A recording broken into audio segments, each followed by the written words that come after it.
सूबा सिंध में हारी की ज़िंदगी के हालात इस हकीकत के गमास हैं कि वो अभी तक ग़ुलामी में ही जी रहे हैं। किसी तौर भी ज़िम्मेदार और जागीरदारों के चुंगल से आज़ाद नहीं हो पाते। आज भी हम आपके लिए लाए हैं कैसे ही हारी की ज़िंदगी की कहानी, जो हम सब के लिए लम्हा फ़िक्रिया है, जिसके गुंबा को ज़िंदगी जीने का हक न था। चलिए जी, कहानी शुरू करते हैं। मेहरू पिछले 6 माह से ज़िम्मेदार करम चांडियों के खेत में जबरी मुशक्क़त कर रहा था। वो अपना कर्ज उतार रहा था जो महज 8,000 रुपये था। पिछले साल उसने बच्चे की पैदाइश पर ज़िम्मेदार से कर्ज लिया था। क्योंकि बीवी की हालत ज़्यादा ख़राब हो गई थी, इसलिए उसे घोटकी शहर लेकर जाना पड़ा। ज़िम्मेदार ने इस शर्त पर कर्ज दिया था कि 6 माह तक उसके खेतों में बिला मुआवजा काम करेगा। अगर वो इस तरह किसी और के खेतों में काम करता तो 1 माह में से कम 3,000 रुपये कमा लेता। इस हिसाब से 6 माह में 18,000 रुपयों का काम कर चुका था। लेकिन यहाँ पर वह बदतरीन मुआशी इस्तेहसाल के बावजूद रहाई हासिल नहीं कर पा रहा था। रमज़ान मुबारक शुरू हो चुका था। घरों में फाकों तक की नौबत आ पहुँची थी। उसकी बीवी भी एक दूसरे खेत में चिनाई और छटाई का काम कर रही थी, लेकिन वो बच्चों की वजह से पूरा दिन काम नहीं कर सकती थी और इसे आधे दिन की उजरत मिलती थी। उससे उनके घर में एक वक्त की रोटी बमुश्किल पकती थी। वो दोनों 4 बच्चे 60-70 रुपए की दिहाड़ी में कहाँ एक वक्त भी पेट भरकर खाना खा पाते। ज़िम्मेदार जान छोड़ता तो कहीं और से ढंग से कमा पाता। कम से कम इतना तो होता कि वो 2 वक्त की रोटी खा सकते। 6 माह गुजर जाने के बावजूद चांडियों का कहना था, तेरा कर्ज अभी बाकी है, इसलिए एक और माह काम करना होगा। पिछले माह भी ज़िम्मेदार ने ऐसा ही कहा था। कल जब वो ज़िम्मेदार ने से खाते की किताब दिखाई तो वह तिलमिला कर रह गया। उस पर 1,000 रुपये कर्ज वाजिबुल अदा था। इस बात के लिए उसने थोड़ा सा एहतजाज करने की जसारत की तो ज़िम्मेदार ने एक जनाटेदार थप्पड़ रसीद करते हुए कहा, हरामखोर, घस भर लंबी ज़ुबान है, खबरदार आइंदा जो मुँह खोला ज़ुबान निकाल कर कुत्तों को खिला दूंगा। मेहरू सहम कर रह गया। रात उसने अपनी बीवी को तमाम अहवाल बताया तो वो भी परेशान थी। उसे उम्मीद थी कि मेहरू की कर्ज से किसी न किसी दिन जान छूट ही जाएगी और घर के हालात बेहतर हो जाएंगे। मेहरू तो दिल छोड़ बैठा था कि मुझे तो लगता है ज़िम्मेदार मुझे कभी आज़ाद नहीं करेगा।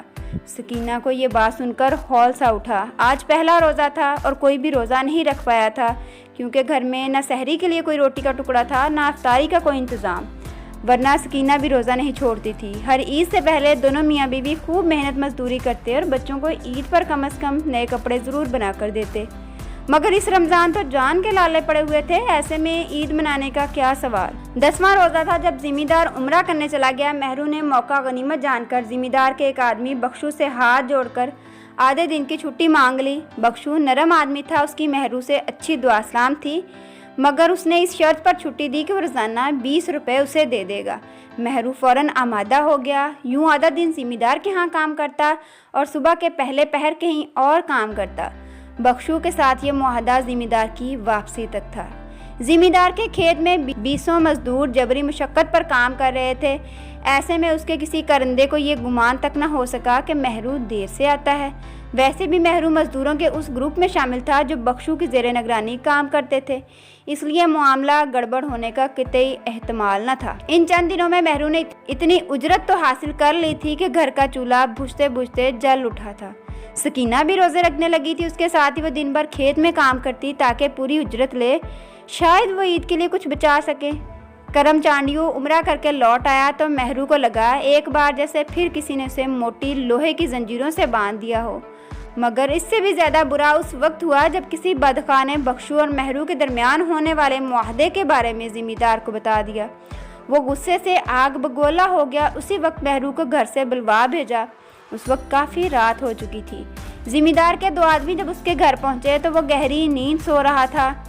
ज़बरदस्ती उठाकर जब साथ चलने को कहा तो वो अकड़ गया, जिस पर ज़िम्मेदार के आदमी ने उसे घसीटते हुए ज़दोकोब करना शुरू कर दिया। उसे डेरे पर ले गए, जंजीरों से बांध दिया। सकीना की सारी रात वसवसों में गुजरी।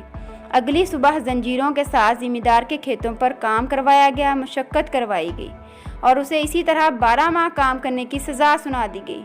वो रोया, गिड़गिड़ाया, मन्नत समाजत की, लेकिन उसकी किसी ने एक न सुनी। ईद को भी एक दिन बाकी था। सकीना परेशानी और बेबसी के आलम में ज़िम्मेदार के डेरे पर गई। करम चांडियों के पाँव में गिड़गिड़ा कर इल्तिजा करने लगी कि मेहरू को सिर्फ 2 दिन के लिए रिहाई दे दी जाए। ताकि ईद के मौके पर वो अपने बच्चों के पास हो, लेकिन ज़िम्मेदार ने उसकी इल्तिजा पर सख्त बरहमी का इजहार किया और इसे वहाँ से चले जाने को कहा। सकीना ज़ारो कतार रो रही थी। उसकी आहो बका सुनकर शायद कोई पत्थर दिल भी नरम पड़ जाता, मगर ज़िम्मेदार इस कदर संग दिल था कि एक औरत की आहुजारी उसके सीने में रहम की रमक तक न डाल सकी। वो बेमुराद लौट आई। 6 माह बाद ज़िम्मेदार का एक और करिंदा उसके घर आया, नया पैगाम लेकर, जिसे सुनकर सकीना गुस्से से थर थर कांपने लगी। इस रद्द अमल पर करिंदा भी आग बगोला हो गया। उसे धमकाने लगा कि अगर तुमने अदा साईं की बात ना मानी तो हम तेरी बड़ी लड़की को उठाकर ले जाएंगे।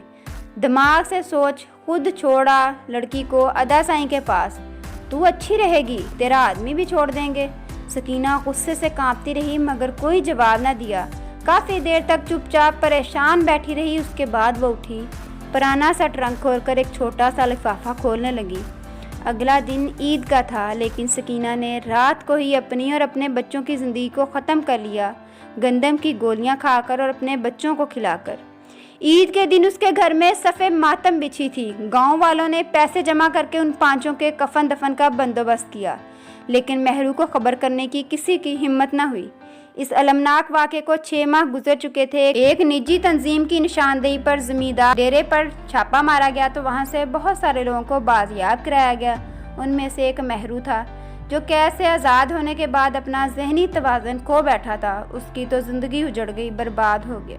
एक इंतहाई मेहनतकश मजदूर की कहानी बहुत ही अफसोसनाक तरीके से अपने अंजाम को पहुंची। उम्मीद है आपको ये कहानी अच्छी लगी होगी। अगर आप इस चैनल पर नए हैं तो हमारे चैनल को सब्सक्राइब कर लें। उसके साथ ही बेल आइकन भी प्रेस करना ना भूलिए, ताकि आपको इस तरह की तमाम वीडियोस मिल सकें।